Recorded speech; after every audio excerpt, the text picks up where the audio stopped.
parents go along with this? Many simply do not know that without affirmation, most gender dysphoric children will desist. The suppression of high-quality research and the reification of identities within left-wing politics mean they think they are doing the right thing. Any doubts are quelled by an oft-repeated claim that gender dysphoric children face a choice of transition or suicide. When you have the top clinicians saying that if you don't take the affirmative approach, you're going to kill your kid, says Denise, the founder of Fourth Wave Now. Well, it's the worst thing that could happen. And to think that you could be responsible for it. Horrifying statistics are thrown around without context. Once you search for sources, they fall apart.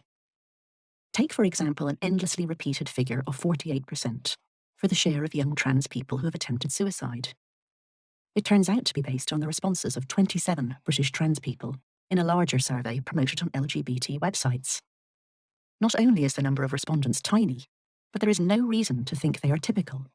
If you want to find out something about a whole population, you must construct a representative sample.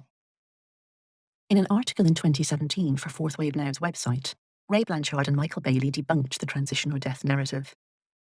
Although suicide is somewhat more common among gender dysphoric people than the general population, they write, it is still very rare. And that elevated risk can be explained by gender dysphoria co-occurring with other mental health conditions such as eating disorders and depression. There is no evidence that these are caused by dysphoria, or that transitioning will resolve them and make suicide less likely. Scrolling through posts in a closed Facebook group for parents taking the gender affirmative approach with their children, the importance of the transition or death narrative is clear to see. If a newcomer expresses doubts, old hands immediately intervene to say that they must affirm their child's gender to stop them killing themselves.